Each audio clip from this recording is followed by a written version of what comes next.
With us this morning are other council members, Council Vice President Stacey Head, Council Member Susan Guidry, Council Member Jared Brosette, Council Member James Gray, and Council Member Latoya Cantrell.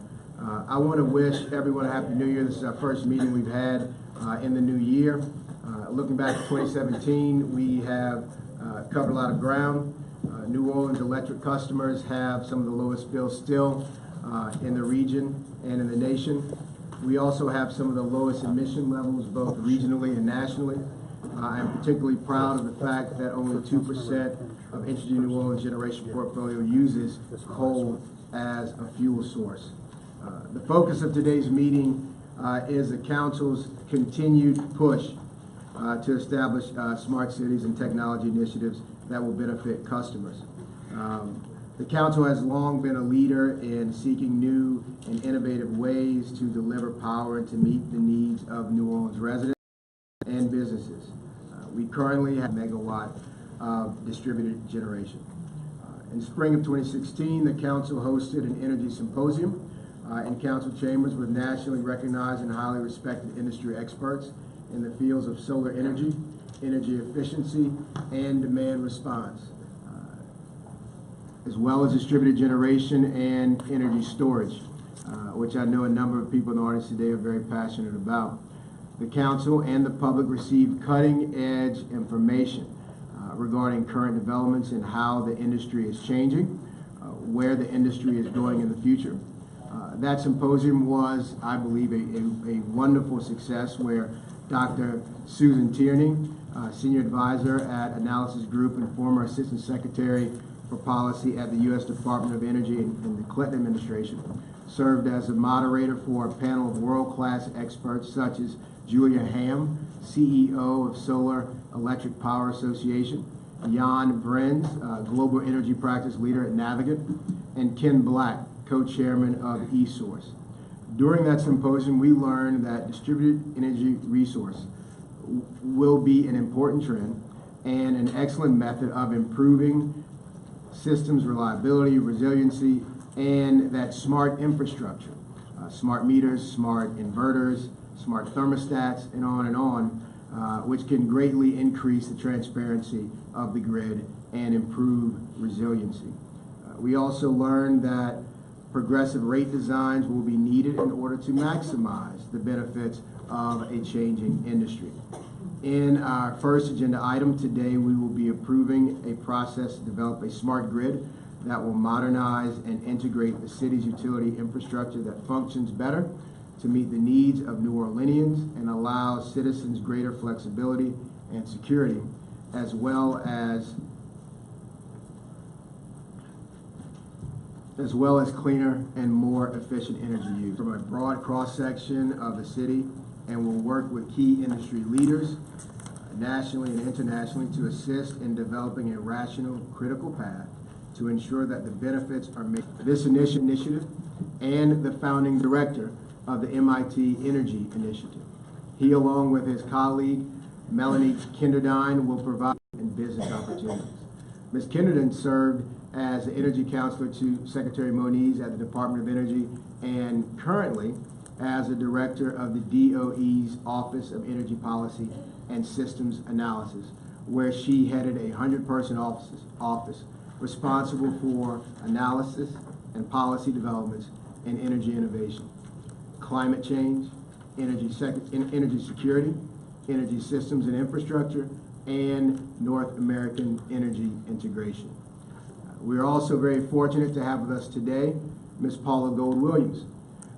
Ms. Gold-Williams is President and CEO of San Antonio's city-owned utility, CPS Energy.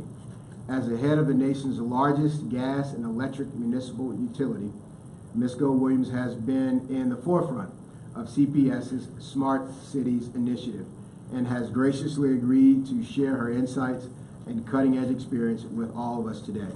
This will clearly be another first-rate panel of leading industry experts. In our second agenda item, we will consider a proposed resolution that addresses the recent federal corporate income tax reduction approved by Congress.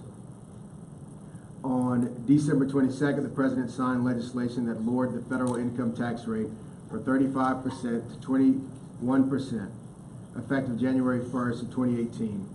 The current utility rate a windfall because it will continue to collect rates based on the old tax rate until new rates are set. Pursuant to resolution number R17504, the council directed E&O to file a new rate case by no later than July 1st of 2018.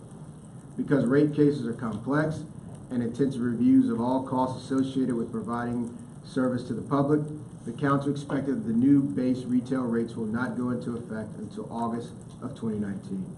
I have personally reached out to Energy New Orleans to request that it take prompt and voluntary action to eliminate any undue windfall to ensure that customers are not paying more than they absolutely should. In addition, our advisors have proposed a resolution to ensure that customers are adequately protected. Next on our agenda, we will consider a resolution approving Entergy's proposed advanced metering infrastructure, also referred to as AMI. As proposed, Entergy plans to enhance its electric gas system by developing an advanced metering system that includes hardware, software, and communication components. The advanced meters will provide improved billing accuracy and be able to collect time-differentiated usage to support time-of-use rates, which can assist customers in just keeping their bills low. If approved, Entergy's AMI project will also be an important complement to the Council's Smart Cities initiatives. Following our utility issue, we will also address one telecommunication issue. Our remarks followed by the presentation regarding our Smart Cities initiative. Good morning, Mr. Vince.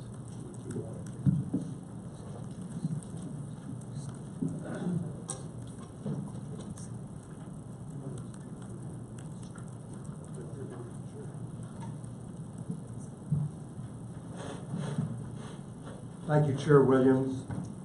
Good morning, Council members Head, Guidry, Brissett, and Gray, and Madam Mayor-elect Cantrell.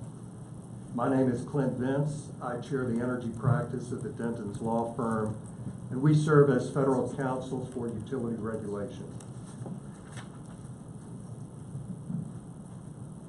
I'm deeply honored to moderate this panel on smart cities. Our panelists are three of the top energy experts in the United States. As Chair Williams mentioned, Dr. Moniz is the immediate past Secretary of Energy under President Obama. He is a senior advisor to our law firm, and Dr. Moniz is co-chair of the Nuclear Threat Initiative with former Senator Sam Nunn. He also created and chairs the Energy Futures Initiative think tank, which is looking at issues of climate and energy innovation. Dr. Moniz and I have leapfrogged each other as co-chairs of the Aspen Institute Global Energy Forum, and as mentioned, he is a nuclear physicist, and he has run the renowned Energy Initiative program at DOE. In that capacity, Dr. Moniz and his team studied nearly every major source of electricity in the energy industry. Melanie Kenderdine is also a senior advisor to Denton's and has held many senior positions at the Department of Energy and has played a key role. Melanie assisted Dr. Moniz in conducting the energy industry studies at MIT, and she was the lead architect on the Department of Energy's Quadrennial Energy Review, where Dr. Moniz and Melanie basically assembled experts from the national labs and other leading analysts and took a look at the energy infrastructure in the United States, what recommendations were needed to improve that infrastructure, and they examined the electricity industry from generation to end users. Our third presenter on smart cities is Paula Gold Williams. As Chair Williams mentioned, she is the president and CEO of CPS Energy in San Antonio. CPS is the largest municipally owned electric and gas system in the United States, and it's worth noting that CPS has the highest bond rating of any utility in the industry, which means that investors look at CPS under Paula's leadership as the gold standard for investment. Like Dr. Moniz and Melanie Kenderdine, Paula has received too many professional awards for me to list them today in a timely way. And importantly, CPS under Paula's leadership is doing groundbreaking work on smart cities initiatives, and also on issues such as distributed energy resources, renewables. CPS led the way on renewables with a 400 megawatt solar project, which at the time was the largest in the world, and grid modernization and grid resiliency. The same kind of issues that we are focusing on in New Orleans. And as Chair Williams mentioned, this panel is an evolution of the Council's symposium on the future of utilities held in March of 2016. Today I'll offer a very, very brief overview of the smart cities concept, and then Melanie Kenderdine, Dr. Moniz, and Paula Gold-Williams will give brief presentations, and we can, I believe we can get a microphone and receive. Is a highly integrated approach. It uses data and communication technology and the Internet of Things and clean technology to optimize the efficiency of the city's operations and services. It will be great for the New Orleans economy, for job creation, and for modernizing New Orleans infrastructure. Municipalities around the globe are recognizing the need to modernize infrastructure and to allow for the development of new technologies. But what is a differentiator for the city of New Orleans is the fact that we are recommending a concept that uses modernization of the electric grid as a platform for technology innovation. And because the city has its own regulatory authority, we believe you will be able to do this in an advanced way that only cities that have municipally owned systems like San Antonio have been able to really move out quickly. Many cities are using sustainable strategies and clean technology, but not many cities are integrating that right from out of the starting gate with grid modernization, with telecommunications and Wi-Fi technologies, and transportation. Our concept includes electric vehicles, autonomous vehicles, distributed generation, renewables, demand-side technologies, microgrid technologies, advanced metering technology, coordination with the sewage and water infrastructure, and building efficiency programs. Again, most cities are approaching these issues on a piecemeal basis without coordination.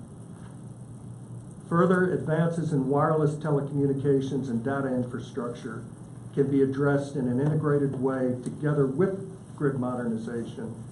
This will avoid the expense of duplicative infrastructure and will allow, at the same time, the city to really enhance the economy and attract people from other locations because of modern infrastructure. Cities are also using smart city technology to promote public safety with smart sensors, adaptive street lighting, drone technology, advanced law enforcement communication, and big data analytics to analyze everything from crime patterns to traffic flows. So with that quick overview, we'll begin our panel discussion with Melanie Kenderdine and council members. We also have a proposed resolution that we will present at the end of this discussion for your consideration. Thank you. Melanie?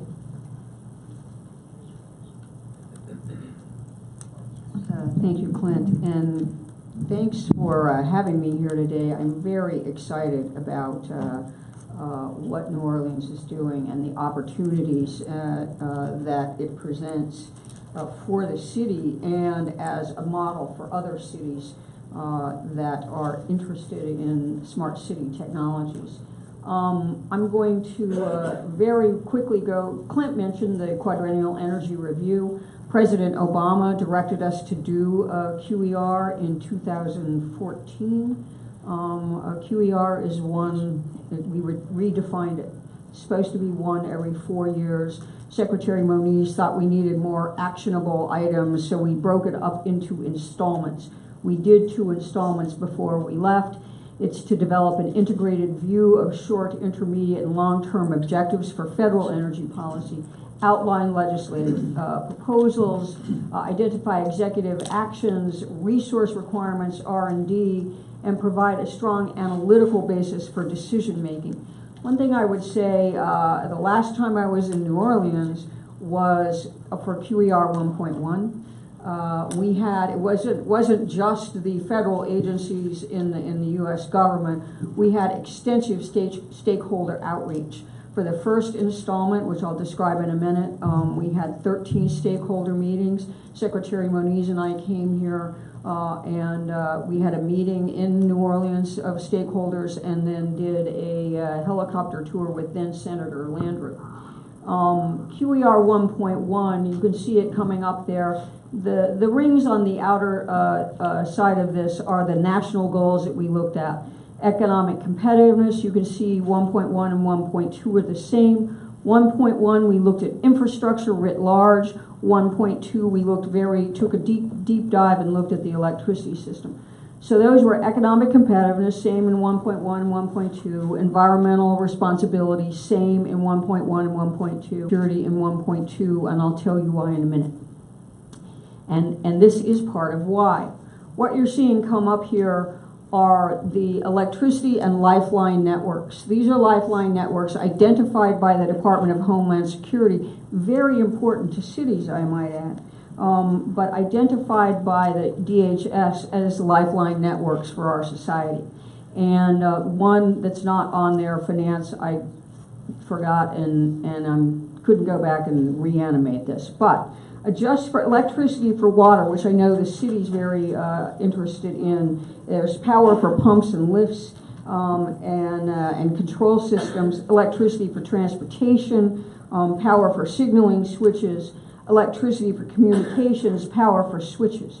And you keep going through this, and what you see, electricity and communications are connected to all of the lifeline networks. Others have a few connections, but electricity and communications are connected to all, but communications runs on electricity. So it becomes the Uber infrastructure when you're thinking about your lifeline networks in a city. This is the initial commitments when the Trump administration announced that they were going to leave the Paris Agreement. A whole bunch of states, cities, and academic institutions and businesses said they were going to stay in. What you have here, the dark green, are 22 states that said they were going to stay in and meet the Paris agreements. In green, the lighter green, where Louisiana sits, the largest city in the state said it was going to stay in and meet the Paris agreement. So that was New Orleans, and we're going to meet Paris commitments. You have a university that said it's going to meet Paris commitments, and not on here, couldn't figure out how to get it on here cleanly, are 1,700 businesses that said they are going to meet Paris commitments. In effect, the businesses are putting their money where their mouth is and are committed to a clean energy future. There are numbers globally that say that's a very smart thing to do for our companies that have a global footprint as well.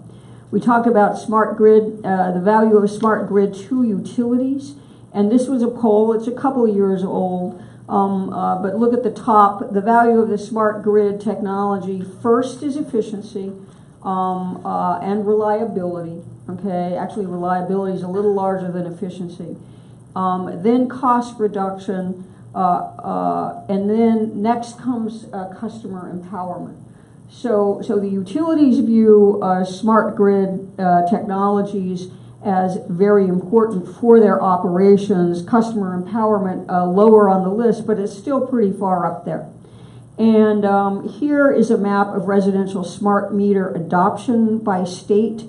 Louisiana is pretty low on smart meter adoption, but it's very great to hear that you all are focusing on that and that Entergy is focusing on that.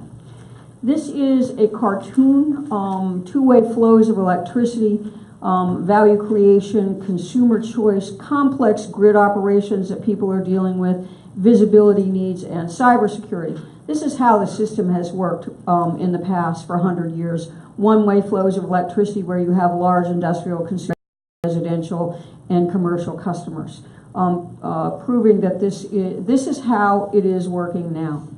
Two-way flows of electricity, a whole new sets of customers coming on, and I would say utilizing the grid infrastructure. A lot of disputes, policy disputes, as to how much they pay to utilize that infrastructure. So that's an important issue. But this really complicates operations for your utility. And in order to make the city smart and to manage all of these and to enhance the visibility, you need to automate your substations. And in order to manage all of the data requirements and all of the different connections with the grid, you need to automate substations. Automating those substations also helps you address cybersecurity. When you have all those entry points onto the grid, and many of them not hardened on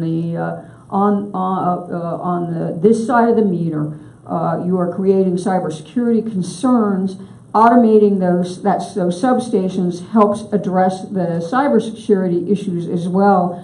One thing I would say, in order for smart cities and all of this to occur and to get the full benefit of this, that grid automation needs to, the substation automation needs to be part of an infrastructure package that Congress is working on. As the platforms for the IT platforms, I think, should also be part of that infrastructure package. We looked at the changing definitions of reliability. You can see over on the far right, you've got carbon goals. Those are decadal scale. Capacity markets are annual. Day ahead markets, hour ahead dispatch. What you're seeing as more variable renewables come onto the grid, as you manage all of these different things, you start moving far over to the right. And where frequency regulation is a matter of seconds and milliseconds. So we tend to look at our systems as very reliable. They are. You need conventional energy and structures to manage that reliability, but you also need the automation in order to manage things that are occurring at a millisecond level on an electric grid. This is this was not in the QER. Something that I found I thought was interesting over here on the left. This is the New York City Technology Innovation Ecosystem, and its growth from 2003 to 2013. You develop smart cities.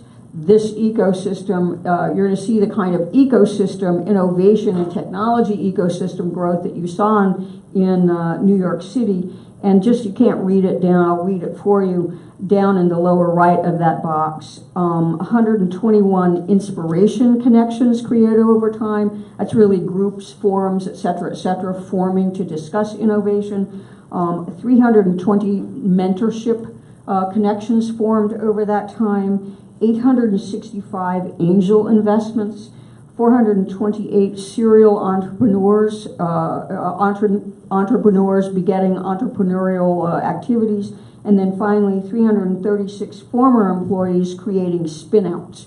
And so that's the kind of thing you get focused on technology and innovation in general. And then over on the right is these are cluster work that we have on there are some of your high-level goals. Those are in the blue boxes. Purple boxes are all the things that you would be focusing on and are focusing on in smart cities. And then in the middle, some key objectives and needs: digital networks, technology development, internet connectivity, and integration of all of these. And then let me say a little bit about where we are right now in the federal budget. It's important for this discussion. You have significant budget caps. Those budget caps combined with the tax cuts that we just saw equals a increased deficit of $1 to $1.5 trillion. That puts a lot of pressure on discretionary spending. You'll see less discretionary spending, less money for smart cities from the federal government, et cetera, and less federal money for energy innovation, as I just said. But $1 to $1.5 trillion over 10 years are going to corporations that could be used for increased capital investment. We have just handed the private sector a whole bunch of money, and I would like to create structures to take advantage of that for things like smart cities. And the challenge is to mobilize industry to support new partnerships in energy infrastructure, including smart cities.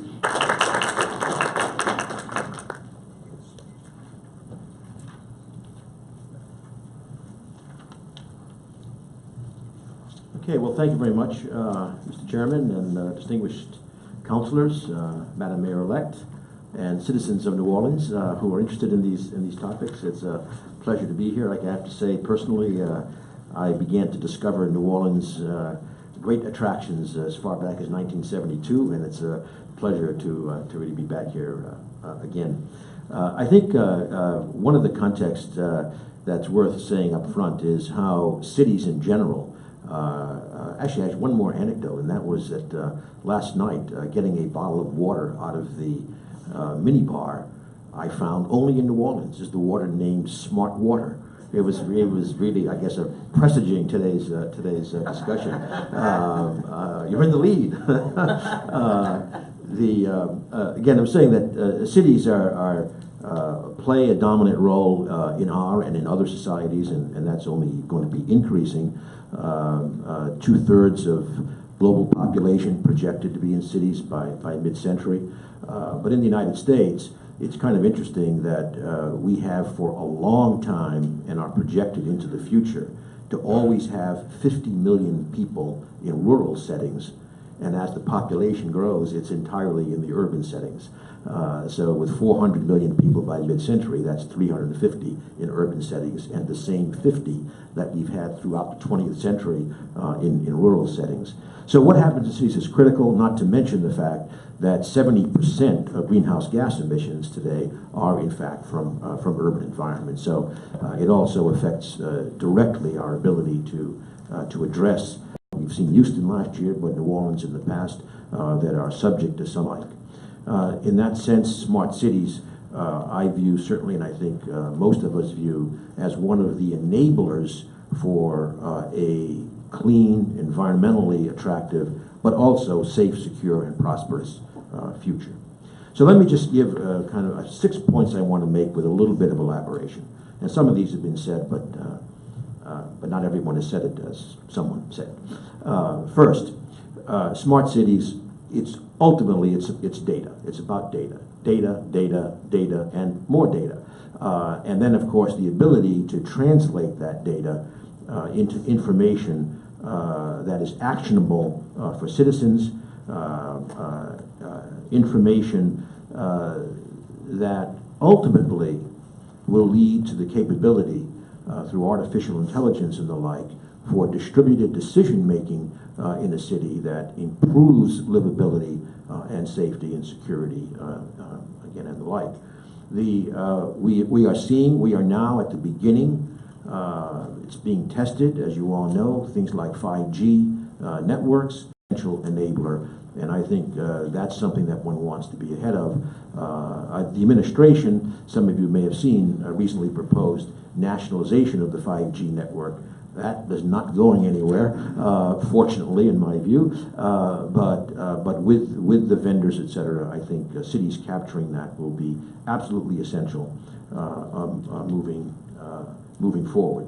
Another point I would make in terms of the data and IT world is that I think a tremendous tool that has made great progress, but has not yet, to my knowledge, been adequately integrated in this smart city context anywhere, is the idea of using very, very large-scale modeling all the way from the building and infrastructure level to the city level. And I think one of the main things is, of course, New Orleans may be very exceptional, but I think my observation would be it's often hard to talk the same language across different entities, different organizations, and this is, I think, an undervalued tool for helping that communication, for improving overall governance and management. Thing here is touched by and touches electricity, and so so I think that has a number of implications. Certainly, the utility, the providers as being absolutely key entities. I think that you just can't get there without having a clear integration, in my view, with the utilities. But the utility is also a major resource in this context, and its assets are very important. And I mean assets that are not necessarily very fancy. I mean poles, smart lights, and Wi-Fi communications and the like that one needs. So each city will have its own design, but those are absolutely critical. And therefore, with the smart city developments, and grid modernization is a physical in order to capture or assign the value and assign the cost for all the new services that are being provided in a smart city. Third, and it's fairly obvious, but it always bears repeating, I think transportation is at the heart of the kind of transformation that we are talking about. There are issues such as in the city, cities may already have what is generally viewed as a strong transportation system, but maybe not addressing the first mile or the last mile for the various customers, and that becomes particularly important, serving older citizens, serving physically challenged citizens, etc. This smart city is an incredible opportunity for increasing how that system comes together. Obviously, autonomous vehicles are part of that. And I think it's important in your planning to recognize that these things are coming at us much faster than we often anticipate.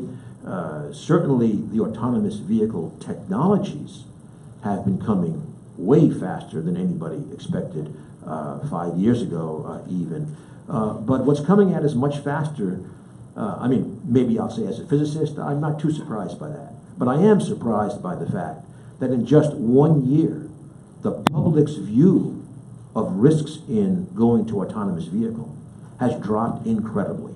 And so the public is waiting for this and is ready. And it's a game changer. I mean, we can talk about flying taxis not too far away either, but I think right now probably settle for staying on the ground, or at least for the next bit, and it's very important. I also want to say that, and I think Clint referred to things like traffic management, etc., and I completely endorse that. But what I want to emphasize is let's realize traffic is not just vehicles. I mean autos. It's maybe electric scooters. It certainly is pedestrians. We have an enormous opportunity, if the data are there, to maximize traffic flows in congested areas, to maximize for all forms of transportation, including pedestrian traffic. So this is an incredible set of opportunities. Fourth, really important to keep saying over and over and over again, we've got to address equity issues as we design these cities. Cities, I don't know of any city that isn't incredibly diverse in its constituencies, whether it's an economic status, race, age. We could go on and on with cities having an incredibly rich culture deriving from its demographics, but that means that we have to address all of those demographics in advancing a smart city, sometimes called digital inclusivity. Everybody has to be able to interact with this system for improving livability, And that means ultimately looking at the smart city cannot be divorced from looking hard at the educational system, education and training, so that all citizens have the ability to appropriately benefit from a smart city. Fifth, economic opportunity is clearly critical. There are many pretty straightforward things. Shared mobility systems we're already seeing. Maybe shared living accommodations will be something of the future. And again, part of the equity discussions. We are seeing in the energy sector and also in the governance sector, in particular urban governance sector, we are seeing things like blockchain moving out under the radar in many cases. We now have like 40 blockchain energy companies in the United States. We have, in Vermont, we have a city moving to record its transactions securely with blockchain. So these are the kinds of things that will go part and parcel, I think, with what we're discussing and can be very exciting and contribute to the security requirements needed in this data-intense environment. And I would say we cannot overlook the fact, moving forward on smart cities, being in the lead. We've heard San Antonio has been one of those cities stepping out. New Orleans now stepping out. It is a competitive issue because there are economic advantages. There are, and I think Clint mentioned this, there are issues of attracting high-tech talent, high skills-based talent, economic development, and that's all going to be helped as a city that's out there in the vanguard, being tech-savvy, tech-leaning forward, providing this kind of platform on which businesses will find all kinds of way to make money, hopefully in the service of the public good. And that competitiveness, I might say, is not only within our country, but if you look at Alibaba and its smart city initiatives, they are not confined to China at the moment. So there's a tremendous opportunity here, but also a risk of being left behind if one, I think, is not forward-leaning here. This does mean that one has to solve the upfront problem of the resources to deploy these technologies, but that's where creative public-private partnerships and private-private partnerships in the service of these directions are called for efficient and effective governance, and that is also extremely important. I might just add, I think that this issue of being magnets for high skills, high-tech people also, frankly, can have family implications in terms of providing the opportunities for kids to, remain, for example, in their home environments while seeing the opportunities they need to use the kind of skill sets that they are acquiring. And finally, my last point would be, of course, the smart city can be phased in. As more and more data, for example, are acquired quickly and with a strategic view on the IT backbone to accomplish, to absorb that is very important and very important. But I wouldn't choose to phase in over too long a time period either, because you want to get there faster rather than later. And I think this is a great opportunity to sustain the heritage and build a new future on top of that. So thank you very much.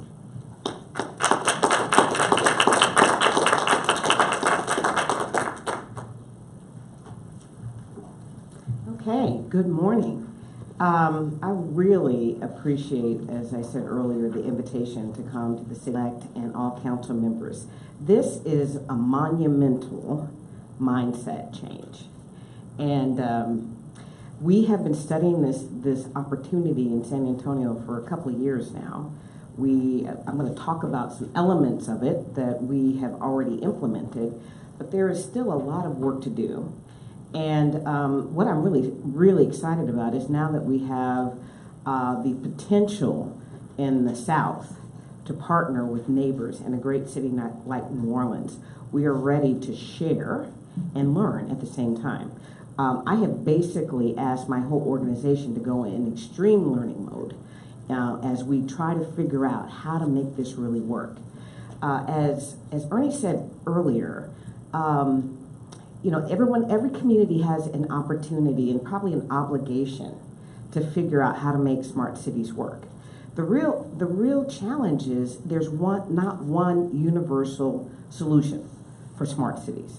It really requires council members, citizens, the energy company, and many, many businesses to think about what the history has been in that area of the world and really think about where you're trying to move your city going forward, and in turn, how you want your community to be able to live a better life. And that's not the same for every single community. So I want to say that just like New Orleans, our city is leaning in. Our Mayor Nuremberg, who took office in 2016, is very interested in the opportunities for Smart City, as well as the elements of having improvements in air quality, sensors that you can put across your city and really make it a cleaner and more responsive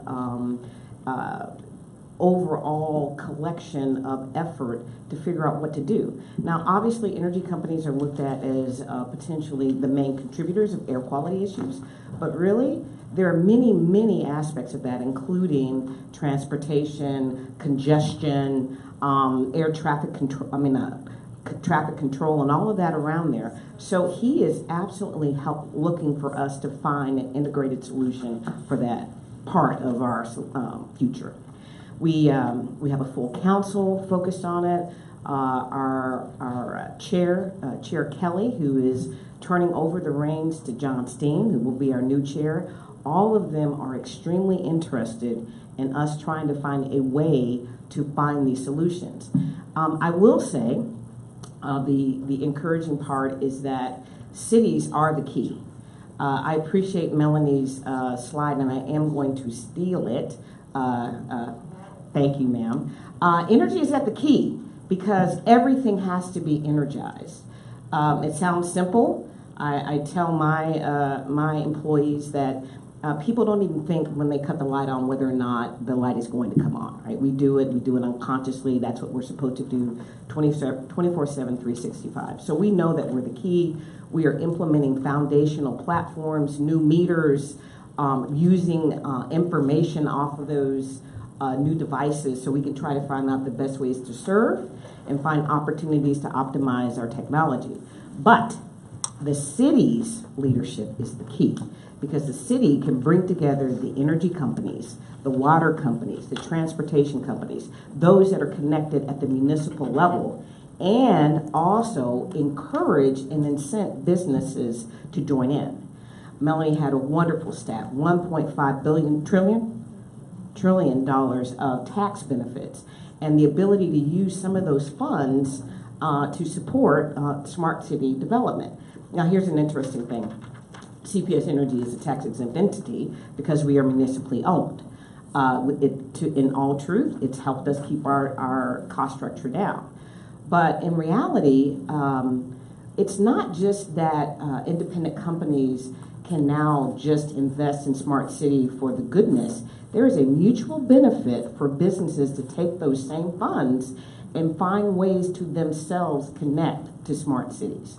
There is a win-win opportunity across the board to redirect these resources in a way that benefits everyone. And all businesses can in turn generate value from those investments.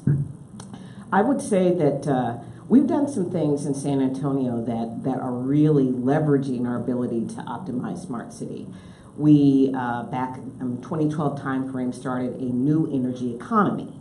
In the new energy economy, we invited businesses from around the globe and the nation to anchor into San Antonio, to bring jobs, to bring their view of what we actually do fabrication and assembly inside of San Antonio now.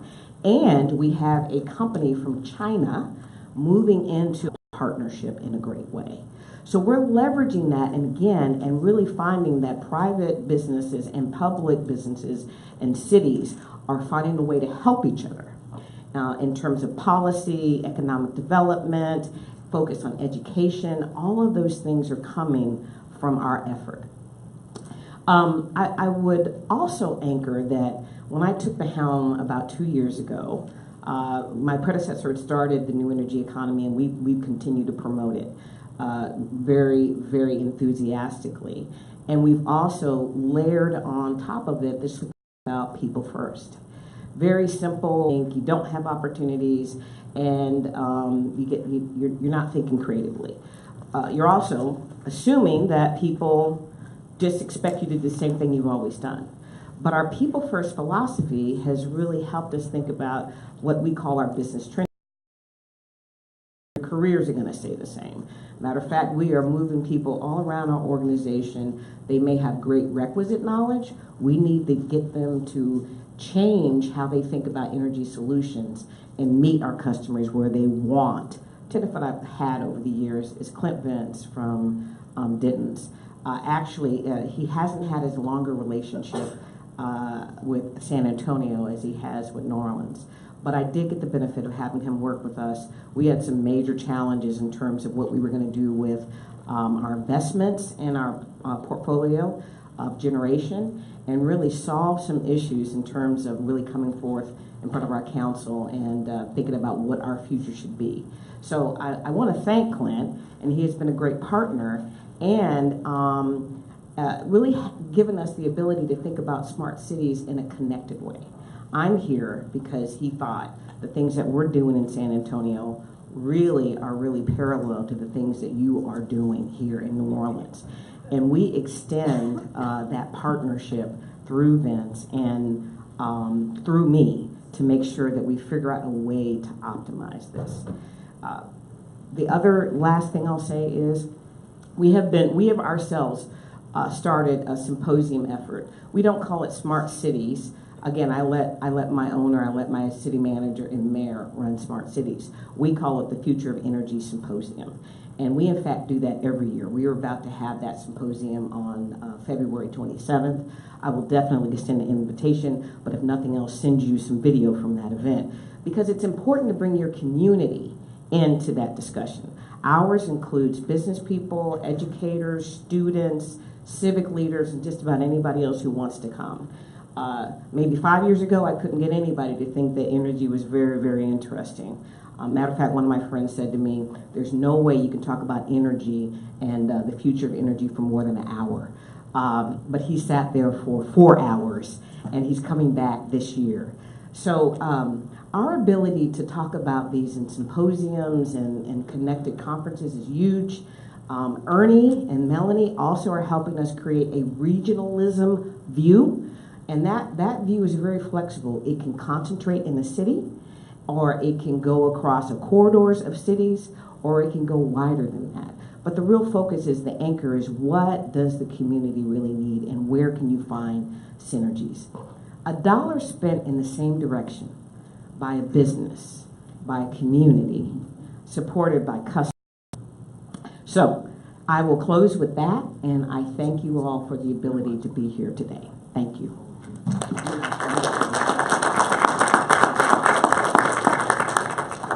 So, ladies and Is gentlemen, the best $1 spent.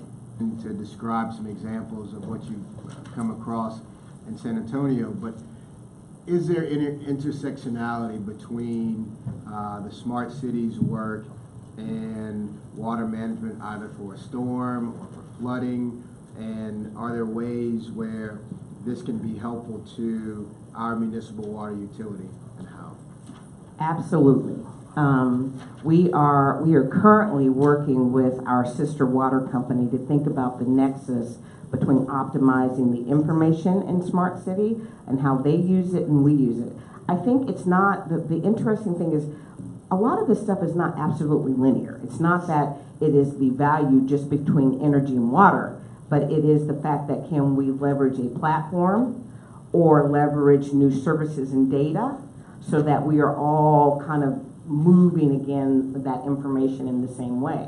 What we have found actually is that perhaps the nexus between water and energy is connected to private business. Because we have been working and talking to different companies like insurance companies that are looking at loss issues relative to water leakage that turns into full damage and can really, I mean, there can easily be a claim on water damage, as we all know, increasingly up to $30,000+. That's huge. If the insurance companies can save money with that and also really detect early any power inconsistencies and flows in homes, we can get very preventative and we can benefit the customer in terms of no losses and incidents, and the insurance company can in fact not have to spend so much money on losses. So there are all of these connections that really just takes entities really sitting down and being creative, because things we've never been able to do before that we can. The energy-water nexus is clearly important, but just more broadly, the smart city platforms and data acquisition for all forms of infrastructure can have major impacts, both in resilience of the infrastructure and in the maintenance of that infrastructure. Which we know is so important. At reduced costs. Yes, and New Orleans would be a place where those things are really important, as you know better than I. Since you have the microphone, you mentioned during your talk in terms of the integration in terms of transportation and traffic management. And I was really glad to hear you mention pedestrian traffic and one-wheel traffic, two-wheel traffic, what have you, as being equally as important in that discussion.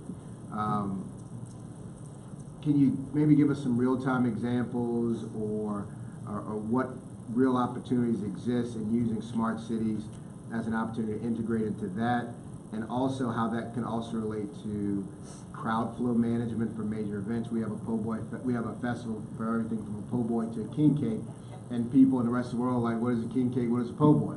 But we've got thousands of people pouring out into the streets, leaving at the same time, coming at the same time, and I'd like to see how smart cities can help us there. Well, I'd like to hear the answer to those questions that you just posed, but anyway. You have to taste it. You have to taste the answer. Well, look, often, I think today, pedestrian data tend to be just a count, and it is of little actionable consequence. But I think that, so this kind of more sophisticated issue of, as you said, flows is critically important. You can imagine, I mean, a simple example would be intersections where you have lots of pedestrians, and in your case, a lot of pedestrians in certain cases. Now, obviously, the police will be out there in those cases with safety precautions, but much of this could be handled in terms of adaptive signals to how traffic, and I'm using traffic now broadly, how traffic management happens.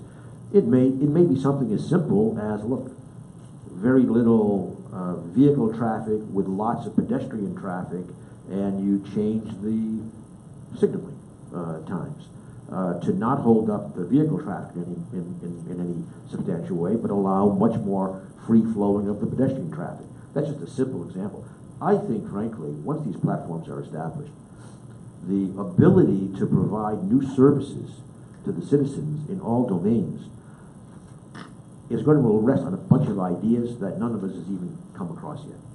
I mean, we can see examples, and then that in turn, those questions we haven't asked yet will be figured out by some company, and they will come in and they'll do some business that improves public safety, public flows, and makes some money and generates more economic activity. So the possibilities and solutions are pretty infinite in terms of that. Yeah, this will be, I think as Paul said, this is going to be a new world, and we don't even know yet how to answer the questions.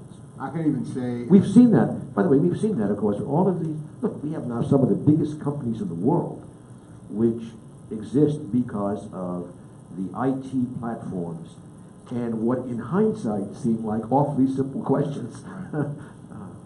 And just you describing smart cities technology, being able to switch those traffic control measures, it came to mind that, for every large event we have, whether it's a Superdome or Champion Square, as opposed to using a third of our police department to now redirect traffic, we can use a computer and we can redeploy the police officers to real public safety concerns.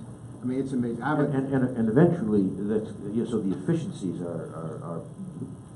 could be tremendous in many dimensions. But in addition, and this may not be exactly the first phase, but I think with artificial intelligence, one can get into automated, distributed decision making that maximizes safety and things like what citizens want in those cases. Thank you. I have lots of questions, but I'm going to pass the microphone to some of my colleagues who I know have questions. Council Vice President Hitt. This is a question about how I believe this council, this mayor, our next mayor, we are all on the same page with regard to the need to integrate all the moving parts to make sure that we don't do anything that's not going to have a negative consequence on another part. So basically, we've adopted the smart cities mindset, everyone who is involved from a government level locally. However, San Antonio seems to have a similar problem to New Orleans in the regional issues. So San Antonio has got a lot of suburban growth where it seems that a lot of companies and a lot of money and a lot of development just continues to just proliferate. It's like a blob. Every time I go, there's a new huge community in the hill country and pulling a lot of the growth of the city. It's not in the city proper, it doesn't seem. So how are you herding all of those cats? How are you with a city that clearly has a progressive mindset and you're looking at all of the different parts that go to the smart city initiatives? How do you deal with the other governmental entities that may be around you that could either be incredible assets to make this all work? Because again, the whole point of smart cities is you don't do one thing without considering what the impact is going to be on something else, whether it's transportation, whether it's how you get your water, or do you not, and do you just stay very locally focused and show success, is the hope to show local success, and then lead by example? And that's our tension here sometimes, is that we have a New Orleans, and then we have Jefferson Parish, Metairie, and then we have a little bit further the North Shore, and we have St. Bernard, and we're not necessarily all on the same page with regard to, we're certainly not on the same page with regard to transportation. We have different water systems, we have different electricity systems. If we did contraflow for getting people out of the city, we need to coordinate with them because some of our routes out are frankly, they're state highways that go through multiple parishes to get out of the city region. So our success locally will be stymied if we don't get help from others. And I was just wondering how San Antonio has dealt with that. Partnership has been kind of our focus.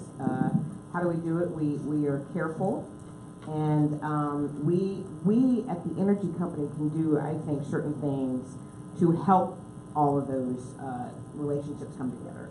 But I will tell you that for years we've had a suburban cities outreach group. We reach out to our suburban cities at the utility constantly, and we bring them in. We make sure that they know which way we're going, and every benefit that we provide to the city of San Antonio, we offer to our suburban cities. And it takes a lot, but they basically want a lot of the same things. They want lighting and sensor control and networks that support their citizens. And so we basically just lean into that, and we're very proactive from that perspective. Now we have 31 other cities in the city of San Antonio, and San Antonio is embedded fully in one county, and we cover 8 counties in total. So we do that same level of outreach with county representatives, and as the utility, we feel like it's our responsibility to make those connections. The other thing that we do, and I am unsure about the city of New Orleans, but we have established what we call a citizens advisory group or committee, and that started to cross-pollinate the city leadership inside of our community advisory committee. I just want to add, it's sort of something similar we have in New Orleans. It's called the Regional Planning Commission. And some people think it's just infrastructure, but it's really not. It's much more. And we have all of the parish leaders, county leaders, and the local government leaders at a meeting once per month where they learn, and the first part seems to be getting everybody on the same page from mindset and then moving toward the action. And so far we have herded enough cats to get everyone on the mindset. Yeah, I believe because we've been able to partner in other things, and because, again, one of our mayors is now sitting on our CAC and is learning the business more and more about what are opportunities and solutions. So we keep trying to create those connections so everyone feels represented, and we optimize the at-large positions to make sure that we get those connections overall. And then we invite them in terms of our symposiums, our outreach sessions, those kind of things. It's hard, but we feel like we can do that bridging for our city. And the last thing I'll say is we even created a partnership between the county, the city, and CPS Energy and the radio systems for security. We have never done that before. And we just had our board vote to do that. It sounds simple and easy, but it was very, very complicated because, of course, who controls the money and who controls the governance around it. We felt like our position was to be the bridge between our owner and the county, and we've worked very hard to keep an ability for every party to be able to express their concerns, and not one party could control the governance in that, but you really had everyone be able to explain what their concerns were. And we're going to continue to use that model over and over again so people don't feel like they're being drug into it, but they have a way to have a voice in it. I know you're doing it, and I would be glad to give you more information later about how we're working on that. We need a model we can follow. We don't know how to sometimes pull it all together. I just want to add a postscript going back to my, unfortunately, perhaps technical background. But I just want to repeat something I said earlier. I think there is a potential here not to replace those conversations, but to help them by the use of large-scale computational simulations and tabletop exercises that bring people together and see things in the same way. So just to help those conversations. I mean, that has certainly been a big part of our water management strategy. I mean, there's a lot of modeling in terms of what's going on in what part of the city, and I think being able to visualize it will certainly do that. Councilmember Gray. Well, first of all, not for you, but generally, it should be noted, it's interesting that we get a presentation from San Antonio. Over the last 3 or 4 years, New Orleans and San Antonio have tied being the cities that attracted the most young, well-educated people of any city in the country. A lot of people in New Orleans don't know that, but we have been doing that over the last couple of years. We need to figure out how to continue that on into the future.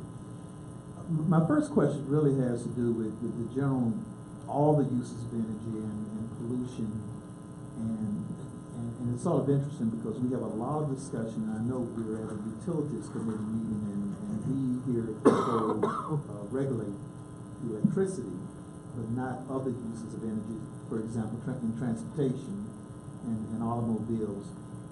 So just sort of on a national view, am I right that the really big, a major problem in terms of pollution is transportation? I mean, in terms of automobiles, and in fact, that may be a place where we can make the most difference, if it's possible, if we reduce the pollution coming from cars, which in some cases mean reduce the number of cars out there. I mean, what's that discussion nationally? You're absolutely right. If I talk in terms, let me talk in terms of CO2 emissions, but we go to other pollutants as well, obviously, tailpipes, etc. But electricity, transportation, industry are all major contributors. They all have, let's call it in very broad terms, like a third of the pie in terms of emissions. So we have to work on all of these. However, what I would say is, and I know in New Orleans, we heard it earlier today, you've already made tremendous progress in the electricity sector. And nationally and globally, it's also true. The electricity sector is an industry much harder. And by the way, it cuts across this, but buildings are a source of an enormous amount of emissions. We know how to solve those problems in principle, but the reality is buildings tend to have a very, very long lifetime, and so it's also difficult. So on transportation, if one has, and New Orleans is already, again, kind of in the lead, if one has made tremendous progress in reducing the pollution from the electricity sector, then of course the next answer is electrify as much as you can in the other sectors and work on energy efficiency across all the sectors. So those are really the two kind of guiding principles, and the smart city will inherently benefit from the electrification of transportation in particular. And I realize transportation is so hard, first of all, because we all want our car. And we want a big, pretty car that unfortunately is quite often a dirty car in terms of pollution. But, and I haven't read any studies, I've looked for them, but it seems to me that if you look at Singapore, and Singapore is different. It's a city, but it's also a nation. So there's one guy at the top who can make rules that everyone has to follow. and we're not in that situation. No dirt, no crime, no nothing. In fact, I had a cab driver say to me it was a fine city. What he meant was you kept getting fined for everything that you did, but. I happen to represent that part of the city which is on the other side of the industrial canal. And the overwhelming majority of both my people and the people who are in Slidell and Mississippi who are coming here to work drive down I-10, 100,000 cars a day. I'll talk about it. But two, the question is there any way to reduce that and partly electrify the cars, partly I guess reduce the number of cars, which works well, and we have a lot of people close together in the central city. But I'm the suburbs. What do you do with the suburbs? Well, first of all, I think it's interesting that, and again I'll give a technology-based response. The cost of batteries has come down for vehicles, has come down incredibly. And right now, the projection is that the holy grail, which is $100 a kilowatt hour battery storage for a vehicle, is likely to be hit in less than a decade. That becomes important because it also means that competitive cars can have big range. By having lowered the cost, you can put in more capacity. So that's one thing. Another thing on pollution does come from heavy trucks, Class 8 vehicles and the like. And okay, recently Tesla, for example, made a bit of a splash when they showed their Class 8 electric truck, and others are working on that. When I was at DOE, we supported, by the way, something called Super Truck, which was, and 3 models were built, which were not electric vehicles, but had efficiency gains of at least a factor of 2. So that's another way to keep working at it. But on the electric side, so, and again, I can't vouch for this, but what Elon Musk said is that vehicle would have 500-mile range on one charge, could be charged up within, I think, 30 minutes for another 300 miles, and would cost about $200,000 versus the reference price of, say, about $120,000. So once again, now we have this issue. You've got to overcome the initial capital cost, but the life cycle cost predicted to be less, and of course to be very, very clean. So I think, you know, it's not going to happen overnight, but you can see the directions going, that over the next 10 to 20 years, we could have a substantial transformation. If I could add a couple of things to that, we see the same issues. Texas, a truck, EVs is going to make a difference throughout our state and big in our city, and change the way people at least feel like they can individually participate in getting back and forth to their jobs and homes. I'd also agree that, but the transportation piece, because to some degree, yes, while people are in suburban areas and we see a lot of our growth, the next million people, we expect to get over 1 million people over the next 20 plus years. There'll be a lot in the urban core, but we really do need to partner with our transportation entity to be able to get to the suburban areas, improve those routes, and use electric vehicles to do that. And we are, the president of the transportation company in San Antonio and I are in conversations about how do you move that fleet and many other fleets. If we can electrify business fleets, that would be very, very important and help the trend. And to Ernie's point, start to create the demand that brings in more innovation, and it will benefit consumers from that perspective. So it still is important to get every entity at the table. I think public municipal entities like the transportation company and the energy company partnering can also be a catalyst towards that. And I will add this to your original comment. I think New Orleans and San Antonio continues to have even more connections. This is our 300th anniversary as well in San Antonio this year. And so we are doing our big tricentennial. So we got a lot of things connected and things that we can do here. And my final question to you is, how do you generate the, oh, I'm sorry. I was just going to say one thing on the EVs, and I have viewed them as a suburban option more than a densely populated urban option, not because of the range anxiety, which they're resolving technically. It's the charging time. And you got to get charging times down substantially in order to, we don't agree on this. I don't know anyone, I lived in New York City. Very, very hard, I would think, to find a place to charge your car overnight.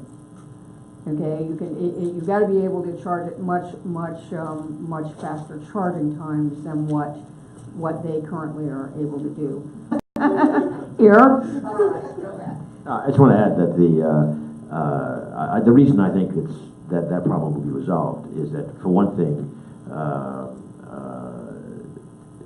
in the urban environment, in the smart city, may not look very much like what we are talking about now in terms of conventional vehicles. And the charging issue can be quite different. So. My final question is, how do you produce your electricity? What's your portfolio of generation? So we're very diversified. If I can tell you a little story first. In the 1970s, we were all gas distribution company, and we have called one of our telenovelas about the energy company because we had locked in pricing, but our supplier had not locked in their sourcing price, and then they tried to break our contract. It was a big lawsuit, lots of crazy headlines. We resolved that, won the lawsuit. We actually inherited the energy company, the supply company from Corpus, moved to San Antonio as part of the settlement. All kinds of goodness spurred from that. But the biggest goodness that came from that was our acknowledgement is that you cannot be over-leveraged and under-diversified. So we are extremely diversified in our strategy. About a quarter, these are, fluctuate, about a quarter plus % comes from nuclear. About a quarter plus % comes from coal, and it is diminishing. I would say about 5 years ago we were at the 40% level, and we are also about to shut down and deactivate one of our coal units. So we are having less and less coal in our portfolio over the next 5 years. We have about a quarter coming from natural gas sources, and about a quarter comes from renewables, wind, solar, conservation. We have a huge energy conservation program called STEP, and in that we are incenting through rebates. We have community solar where we can put them anywhere in our community, probably in areas where people could never afford to have their own system, so we have that. We have rooftop systems where a third party will own and manage the system.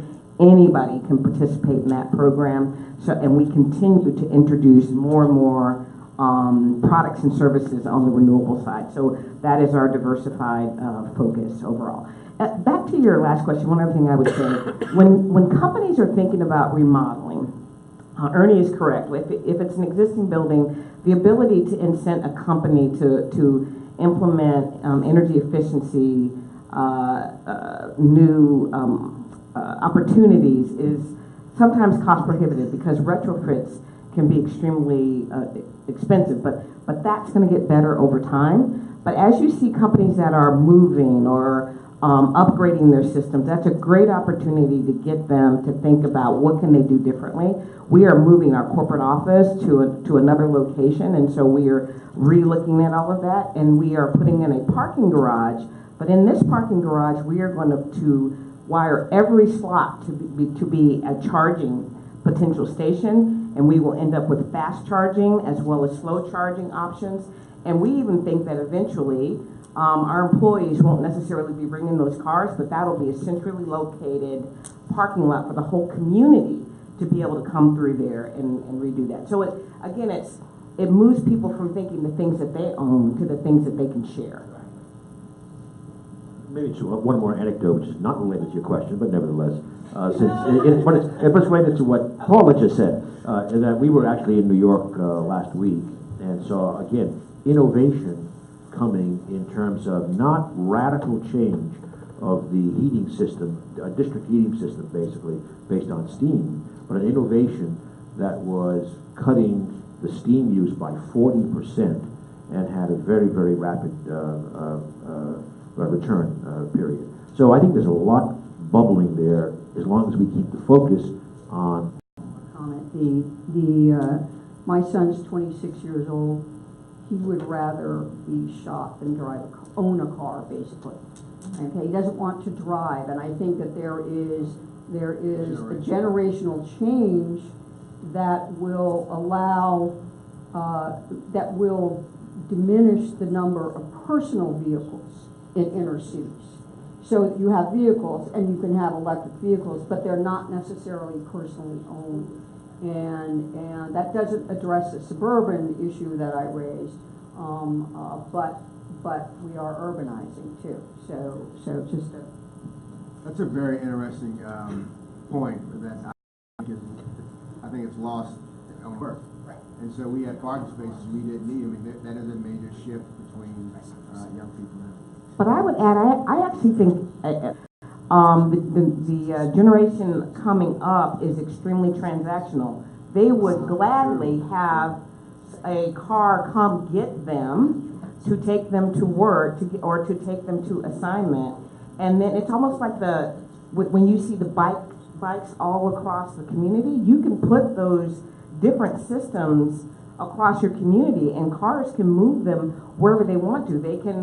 And it will benefit suburban citizens as well as downtown. So if you can move people that the largest distance, it goes to Dr. Moni's point, that Parking garages or the first mile to get there.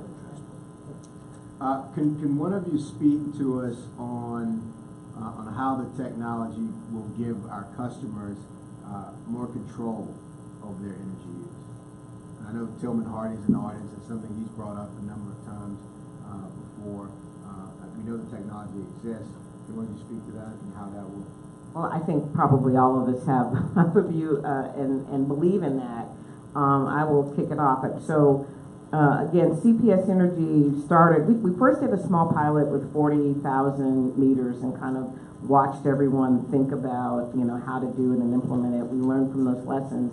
We are now 91% converted on those meters, and we have also implemented a new, what we call manage my account perspective. So a customer can go in there whenever they want to look at their energy consumption, which for them updates every 15 minutes.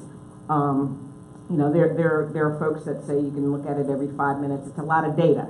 Data becomes a big challenge, and it almost can overwhelm a company and a customer if you overdo it. But all of that's in the background. And so we have customers now that are using that technology to watch and look at their usage. We haven't quite fully put in gamification, but we have ways to show them how their usage compares to their neighborhood, which gives them an idea, like, okay, if I'm one of the highest people in the neighborhood, what am I doing wrong? We couple that with the ability to show them new programs and products and services, how to save. We implemented a Reduce My Use program that actually contacts them in the summer and says, today's a high temperature day. If you're going to be gone most of the day, remember to program your thermostat. If you don't have a programmable thermostat, we have a rebate program to let you get one for $150 value. You can go get those things.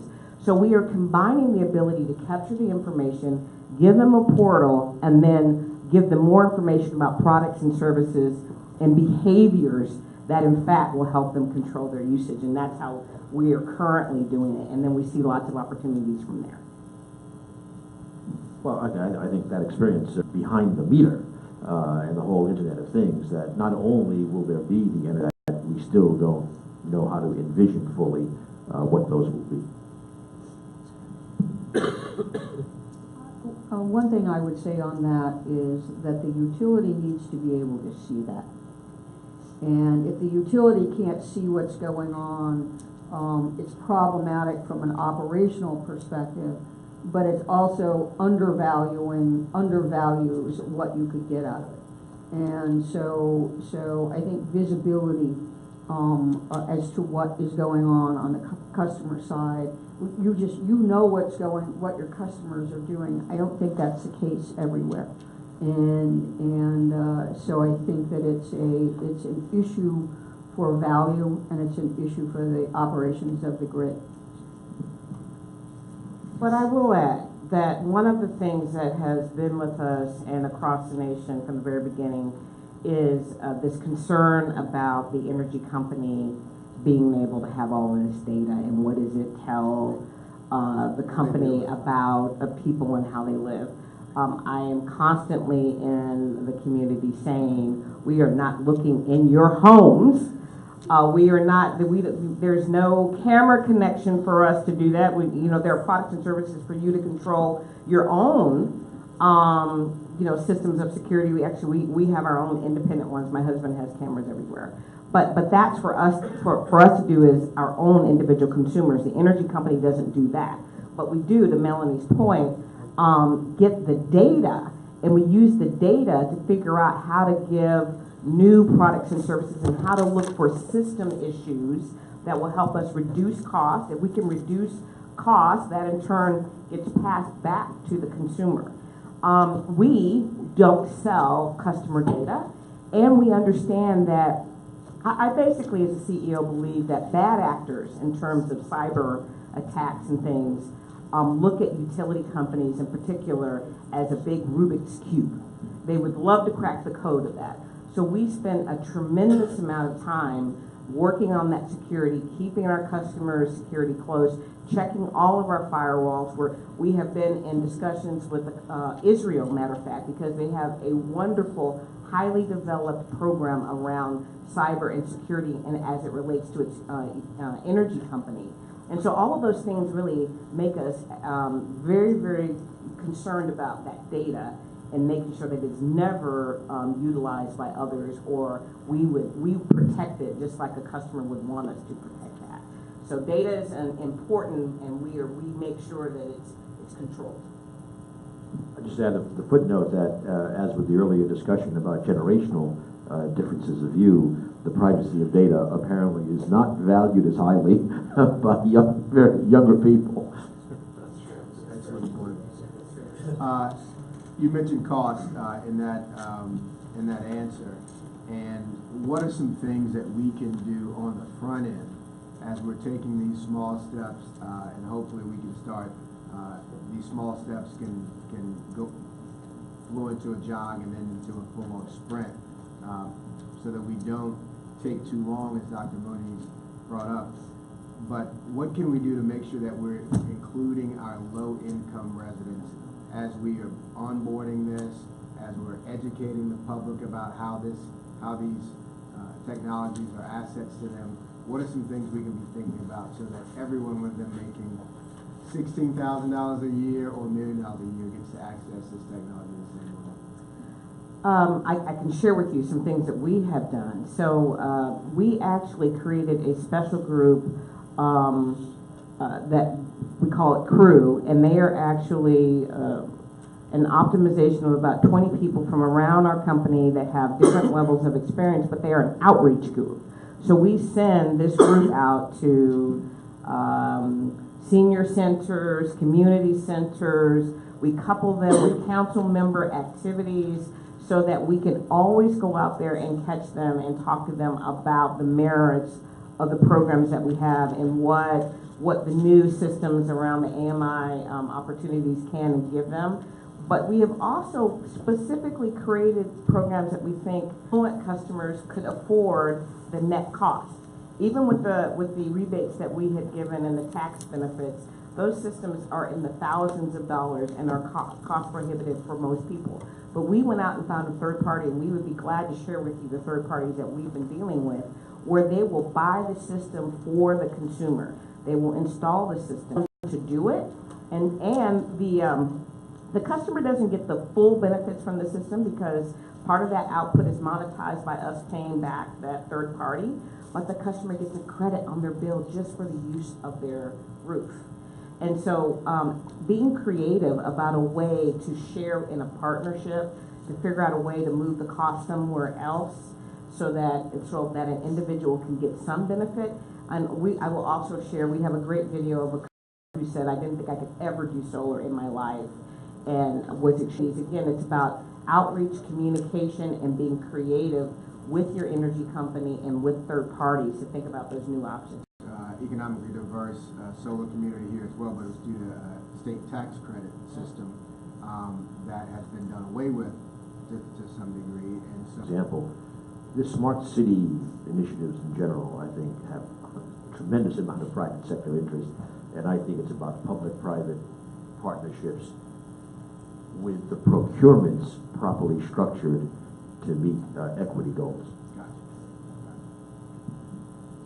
If I could say even more broadly, and I brought it up earlier, that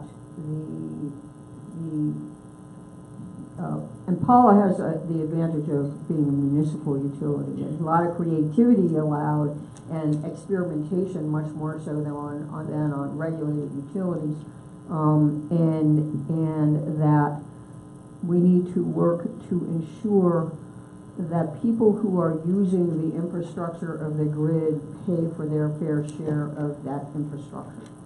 And that includes rooftop solar, community microgrids, et cetera, et cetera. If they're using the grid, they need to pay the right amount to use that infrastructure.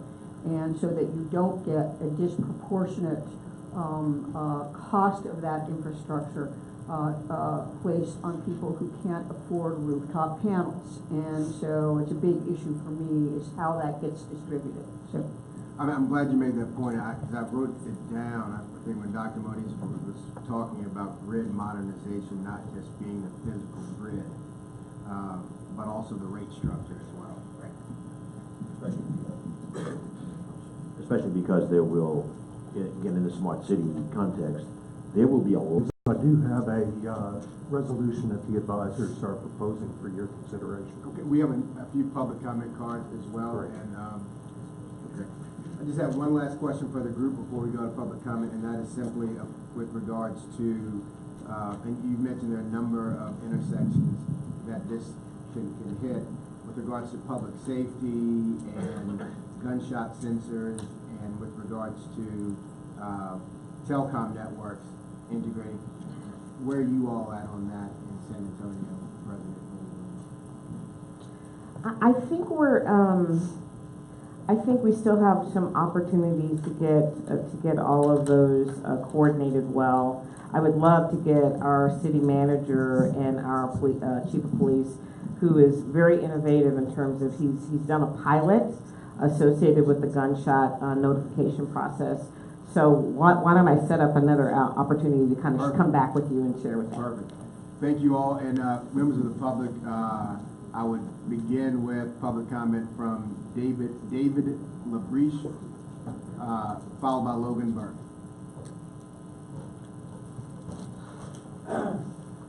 Yeah, thank you. I'm David LaBrush. I'm a member of the Green Party, of the Sierra Club. I do a lot of volunteer work with environmental activities in Southeast Louisiana.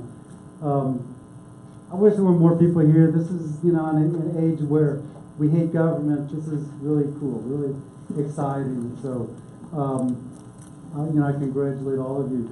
I just want, very quickly, please don't mess up on the details when you make these decisions.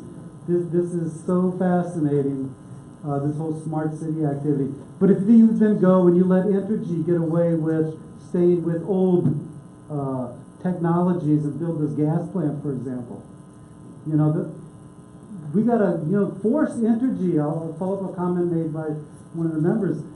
Force Entergy to think a little bit more progressively. They're not an oil and gas company.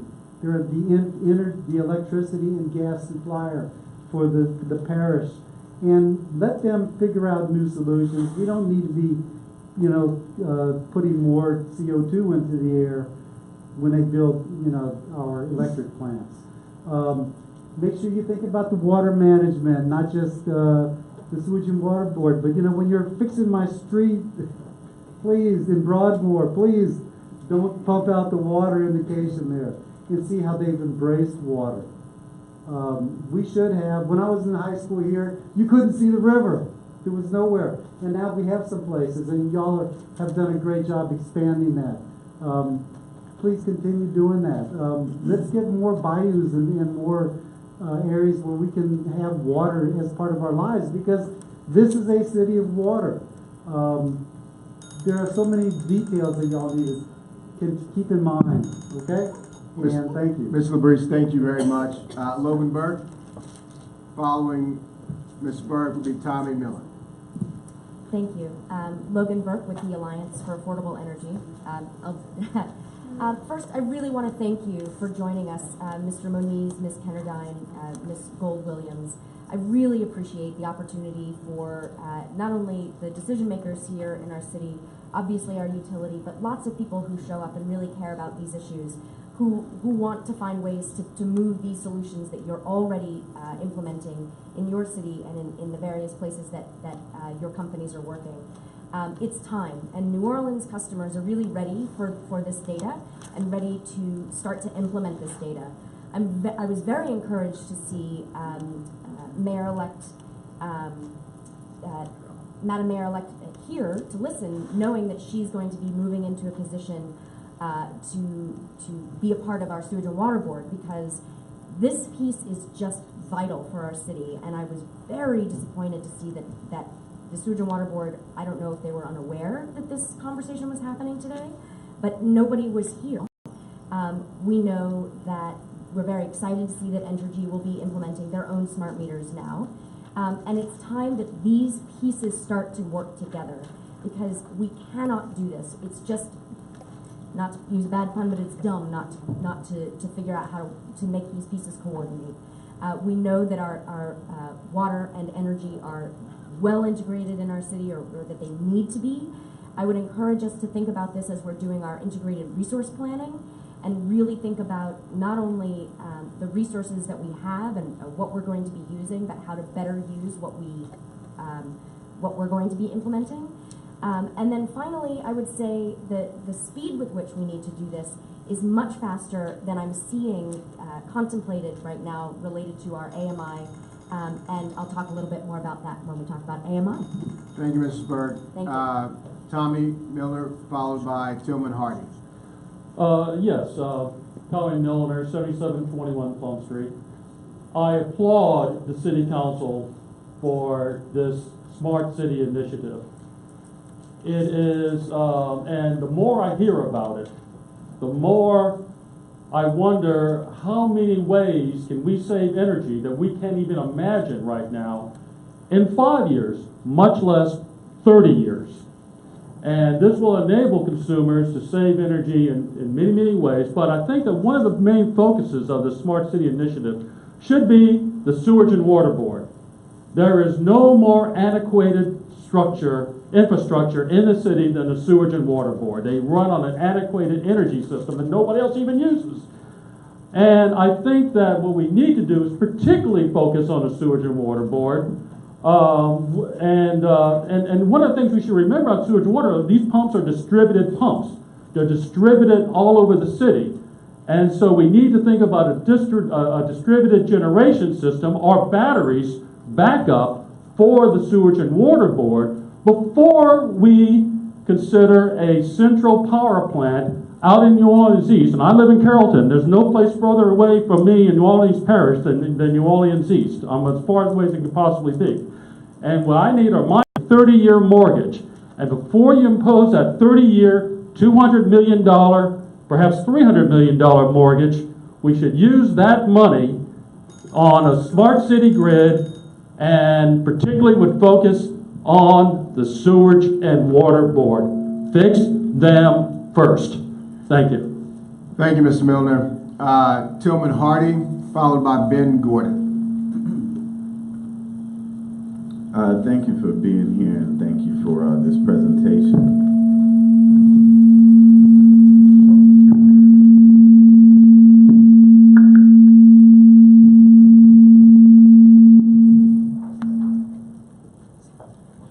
Must be true.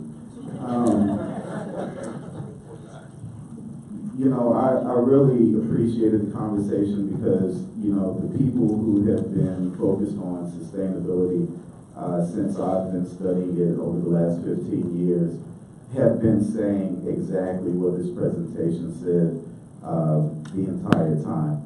So, you know, Core USA has been around since 2010.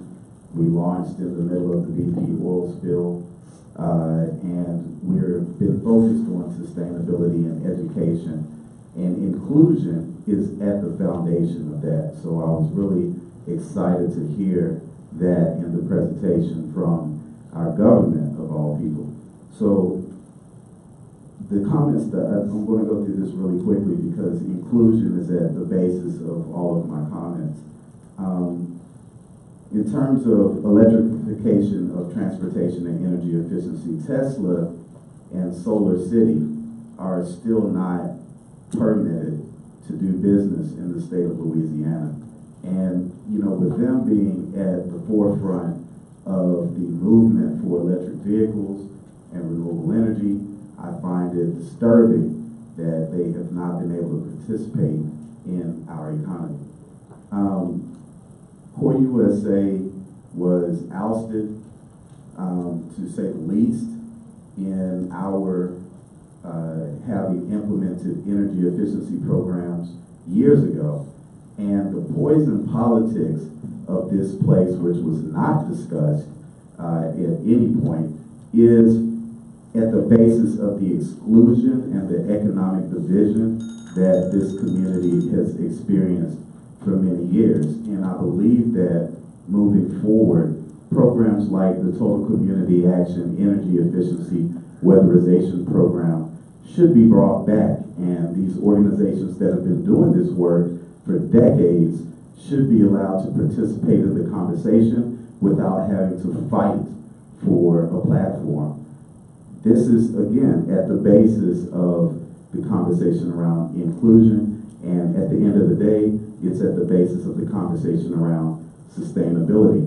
We have had a solar tax credit with no energy efficiency tax credit for over a decade.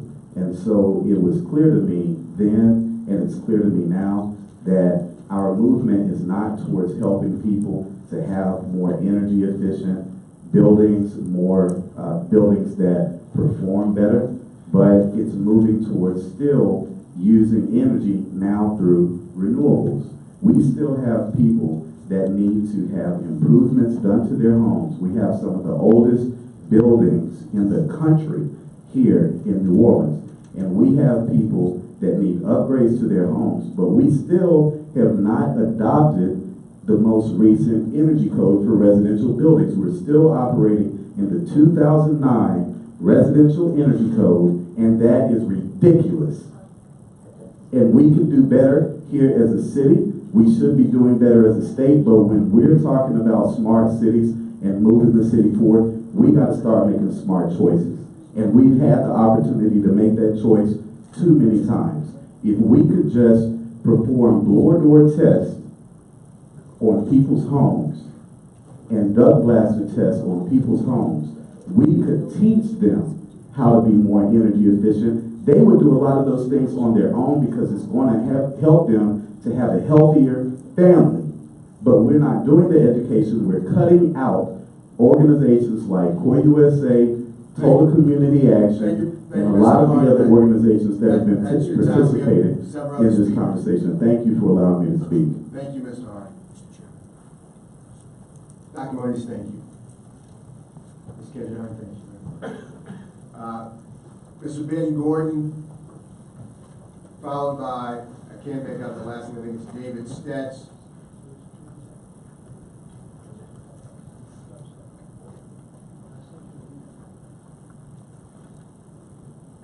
Mr. Gordon. Good afternoon. I first of all like to thank the Council Energy Committee for having this. Some of the things I heard today I really enjoyed with this Smart Cities initiative. I mean, I think that we're moving in the right direction. I also want to thank Tommy for bringing in the Sewage and Water Board issue because I think it's all connected. A lot of people suffered under that. I think it's all connected. The use of power. It is an integrated system, electrical system that they use, and so I was glad Tommy brought that out. The only reservation I do have is, of course, on the power plant.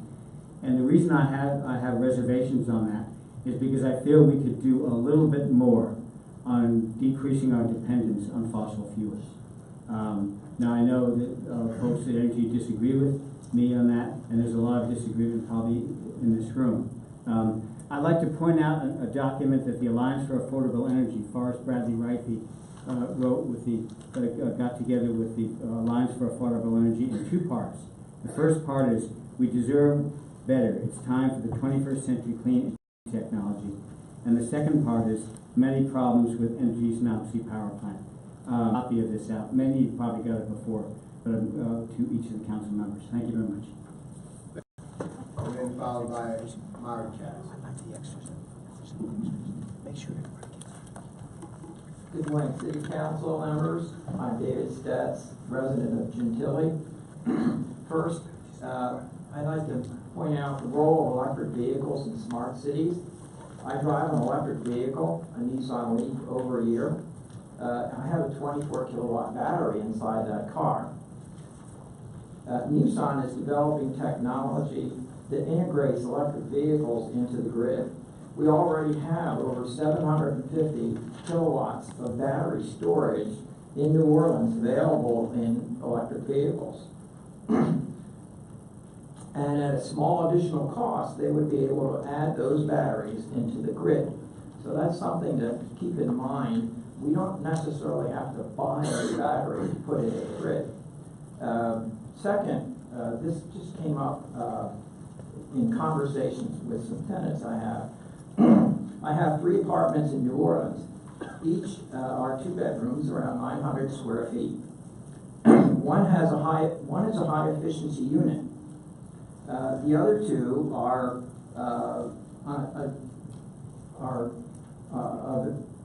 Section 8 housing under Hano. And last month, the difference in the utility bills where the high efficiency unit was $172.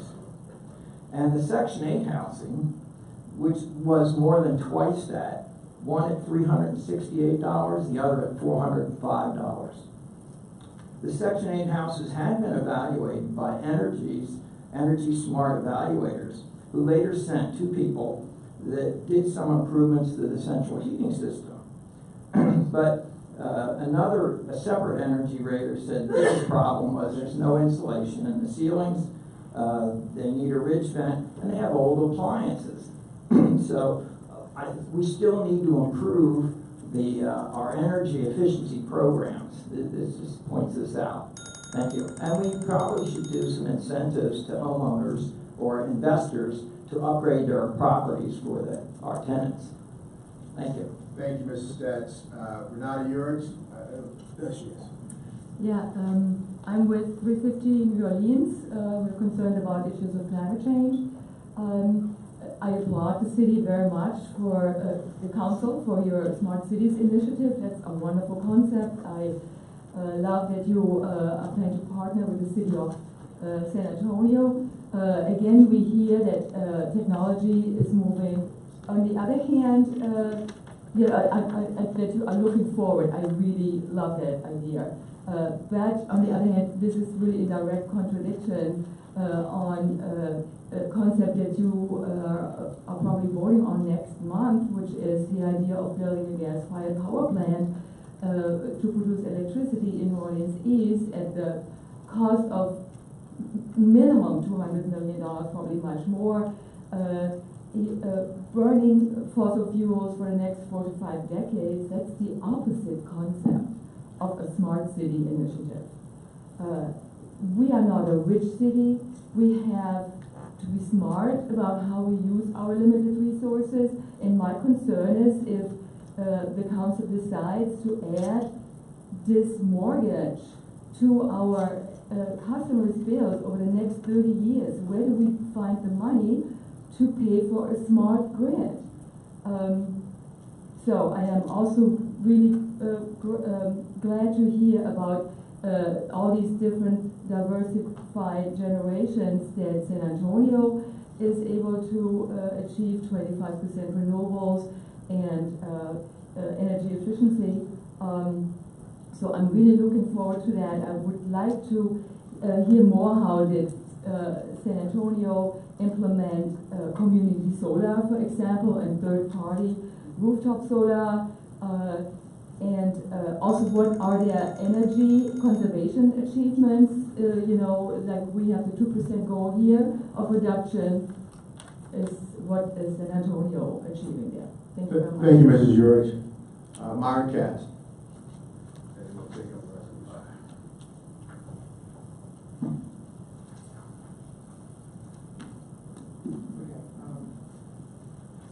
First of all, can you hear me?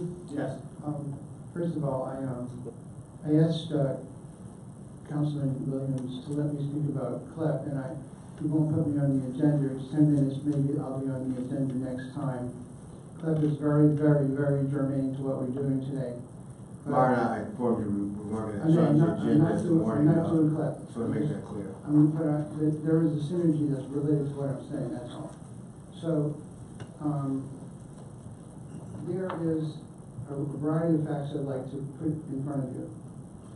There was the same group that Tom Stanton works for, National Regulatory Research Institute, produced a report in 2008 entitled Advanced Metering Infrastructure, what regulators need to know about its value to residential customers. One quote from it, I'm going to read you about 4 quotes from it. I can send you a copy of the report. The primary resource costs that can be supported, that can be deferred or avoided via persistent AMI-supported demand response. Therefore, any AMI discussion is intrinsically interdependent with any discussion relevant to building a peaking plant. And I said that first because many people here, including me, will make more comments about NOPS, and it's not appropriate to say it isn't the same subject. Secondly, in the same report it said that for a $500,000 residential system with 500,000 residential meters, in 2008 they thought that would cost $1 to $3 million. But your press conference a few minutes ago said it would cost 75 million, so we're getting below the bottom end of that. Two utilities in that report said that they forecast that over half of the expected operational cost savings will come from eliminating That's your manual meter time. readings. That's your time, and there was no dollar figure mentioned by anyone who was asked a single question at the press. Okay, then apparently I apologize. You're absolutely wrong. Then I must have read it in your proposal. It says the AMI is going to cost 75 million. Did I misread that? We did not do even, there was no statement given to any media today regarding AMI. You're absolutely wrong about that. I'd just like to make the final conclusion. No, you can't. Your time's up. Okay. With regards to the resolution that's before the council, with regards to moving forward on the smart cities concept, I will move adoption. Second by Councilman Brissett. All ayes. Aye. And seeing no nays, that matter is approved. Ms. Harley? Thank you, President Williams, and I want to say thank you to this council. I want to thank the advisors for bringing the folks in today. Entergy is very excited about this smart city concept. We have started looking at about the opportunity to continue to work with this council, the city, and your advisors, and the other stakeholders in the community to figure out exactly what's best for New Orleans. Thank you. Thank you, Mr. Hundley. We will now hear from our advisors regarding proposed resolution regarding the recent federal corporate income tax reductions. Thank you, Chair Williams. I'm Clint Vince. I'm joined today by my law partner Presley Reed, by the council's local counsel Jeff Wilkerson, and the council's technical advisor Joe Labacco. Some of the proposed Smart Cities initiative and also an opportunity to reduce local utility bills. Our proposed resolution regarding federal income tax refunds will ensure that customers of Entergy get the full benefit of those refunds rather than Entergy shareholders.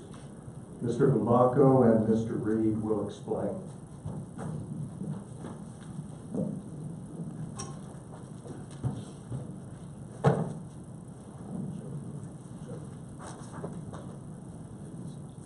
Testing. Okay.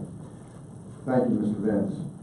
The resolution before the council today recognizes that the federal income tax corporate rate was reduced effective January 1st of this year in a law signed by President Trump in December. Since those are costs that are involved in calculating a rate charge to a customer, what this resolution does is it tells requests or directs to A, first identify how much it could be, B, immediately put on its books effective January 1st, what's called a deferred liability that could be used to inure to the benefit of ratepayers. Requires them to file the information within 45 days and has a format for the filing. So basically what we're attempting to do is get before the council as soon as practicable, as have many, many regulators throughout the country, the effects of that law change for the benefit of consumers in New Orleans. Thank you, Mr. Labacco.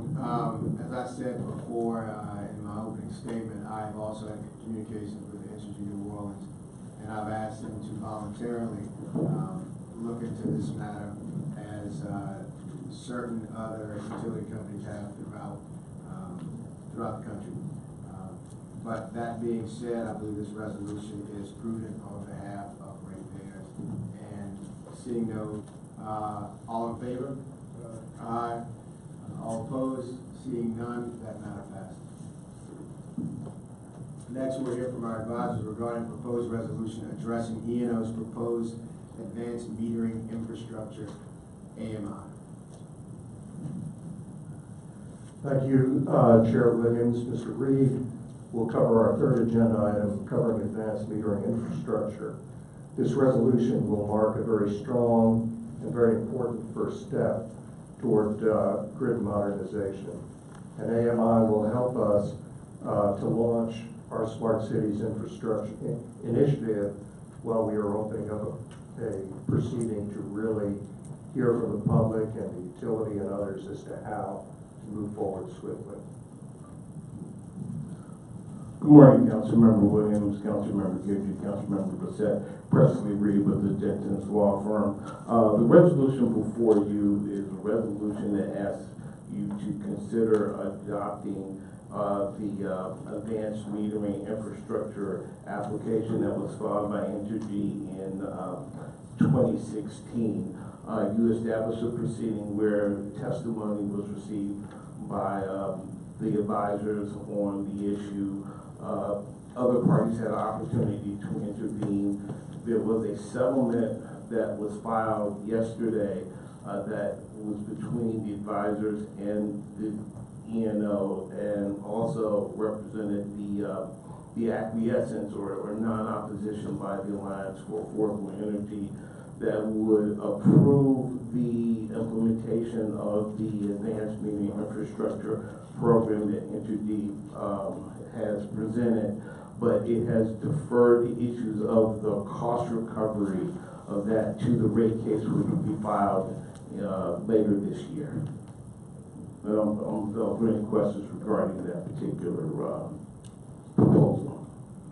Seeing no questions from the dais, we do have a couple of comment cards. Logan Burke, as she forecasted in her earlier statement, along with David Stats.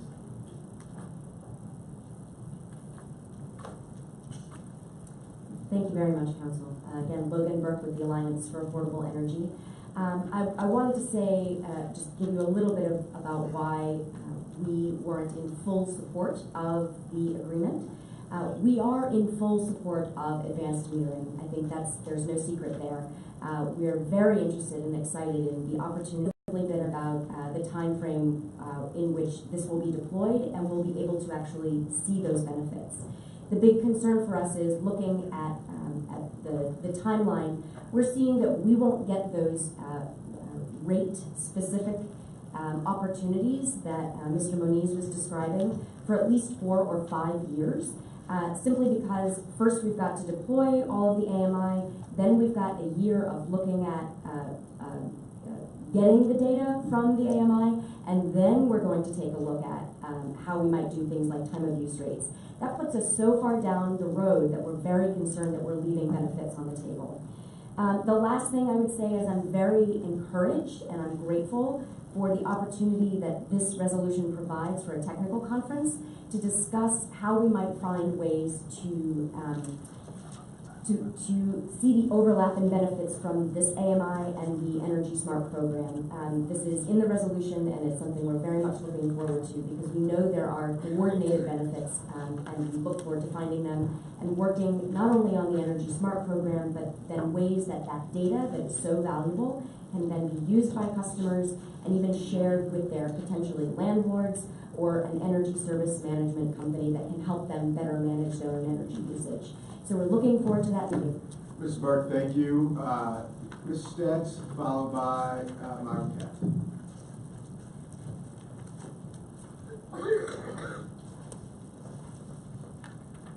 Yes, City Council members, I work as an energy chair for the Sierra Club in the state of Louisiana, and in my conversations with the other 49 chairs around the country, every one of those are speaking very favorable about the AMI in those states that are doing it. Some have said they have as much as 15% savings during peak times by being able to have adjustable rates at different times of the day. And the only minor thing that people complained about was that, well, meter readers lost their jobs, and luckily they could find some other jobs inside the same companies. And the other good thing that I heard was that the savings from not having those meter readers, about 50% paid for the AMI deployment. So that's some of what I hear from around the country. Thank you. Mr. Stats, thank you. Ms. Cass. I asked Keith Williams to pass out these papers because so that you could did I say it wrong? No, okay. So that you could read what I'm saying to you right now. At the last council meeting, Tom Stanton was cross-examined by Clint Vince, saying that that is not what Jan Bryn said.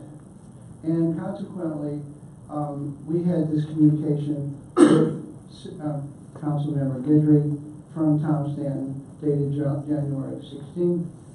Quote, Mr. Brins answered my direct question by saying that it would be risky for any utility today to build another central station power plant. And that letter was sent on January the 16th. He also pointed out that Green Tech Media published a report about the California Public Utilities Commission ruling on a natural gas plant, calling for new energy storage and clean resources instead. In the same week, I should add, the same commission said that previously built plants are no longer deemed used and useful and will have to be eaten as some cost by the utility and not borne by the ratepayers. So I'm putting this in front of you because I'm afraid that although Tom's fervent effort to communicate clearly was somehow muddled, and I want to make sure you get the message clearly, that's what he said. Thank you, Mr. Katz. Seeing no further, Mr. Hunt. Followed by Mr. Vince. Thank you again. You know, as we've heard different comments about this, and obviously we have already talked about the benefits that I think we will have. On the issue of timing, I just want to make sure that the public knows that, you know, the estimate of timing that Ms. Burke talked about, we are still very willing to have those discussions. We'll continue to monitor as things progress. We would like for this to get done as soon as possible. There are other factors that are, you know, that are I guess, part of this. So I just want to make sure that folks understand that we will continue to work with this council, work with interveners, and look at opportunities around rate structures and other things that were mentioned. Overall, I want to thank all of the participants in this party. I want to thank the council and certainly the advisors for all their help in helping us to determine the benefits for customers for this. Thanks. Thank you, Mr. Huntley. Mr. Vince. Thank you, Chair Williams. Since my name's been called into question, I have 3 quick comments. First of all, if I ever cross-examine a witness before the City Council, you all will know about it. You all will know that. And second, I did state to Mr. Stanton, who's told me that he's not a website and distributed that indicates that there will be a hybrid. The company is moving toward a hybrid situation between central station generation and distributed energy resources. Navigant is currently working on many gas-fired generation projects.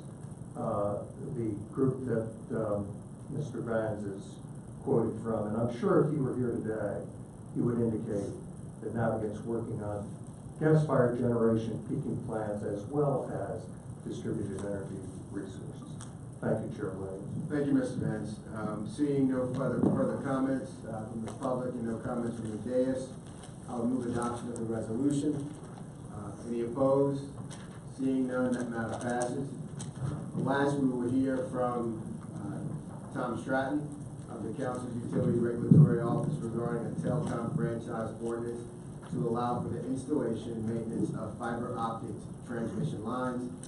Director of Puro, Tom Stratton, will provide us a brief overview of this ordinance and what this ordinance will do.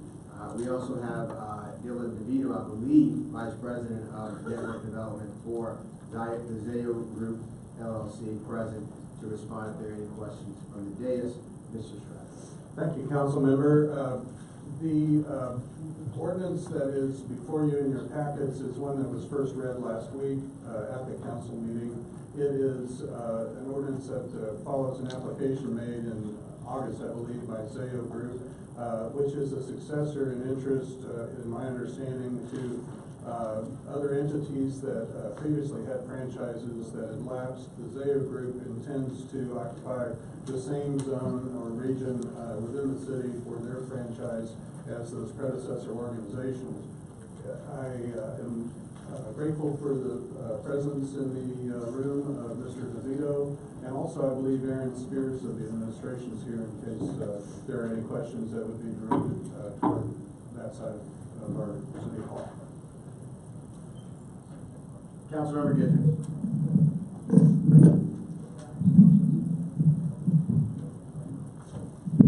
I'm going to, state outright that I'm not sure what the extent of this work and use of our existing infrastructure, our rights of way, will involve. But who is the company representative?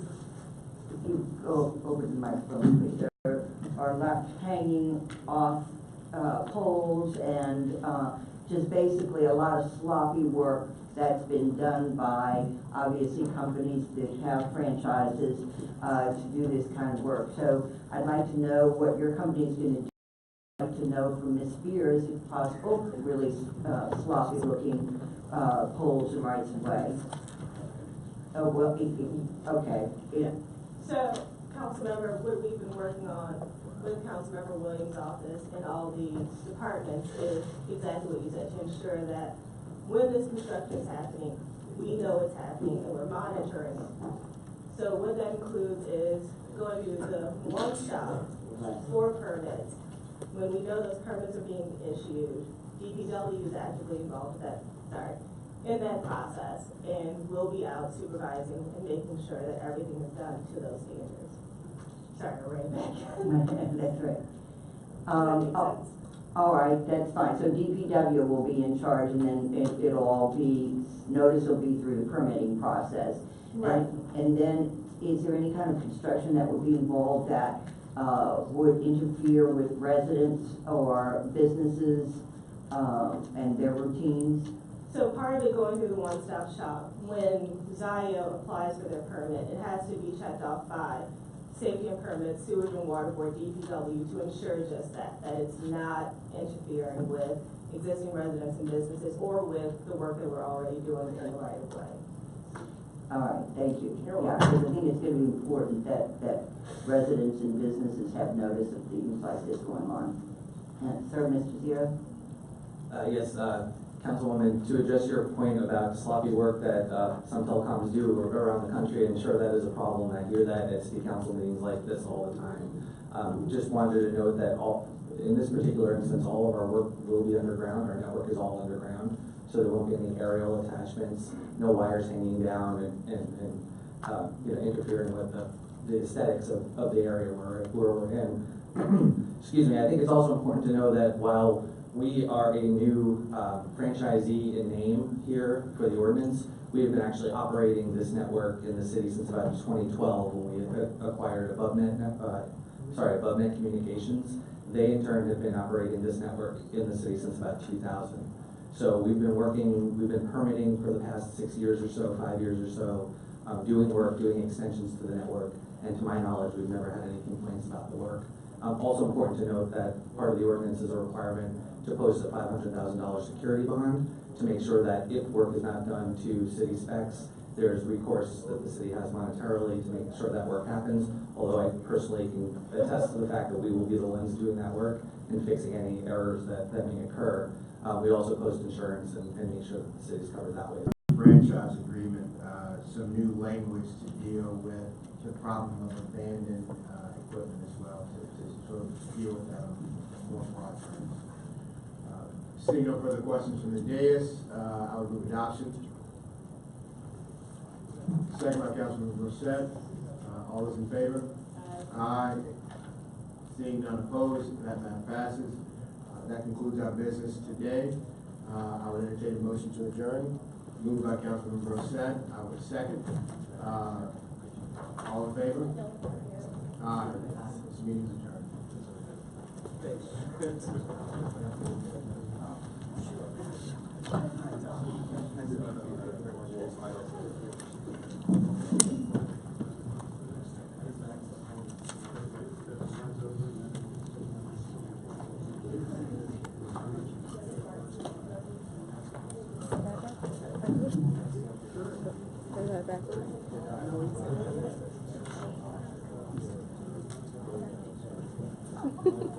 Excuse me.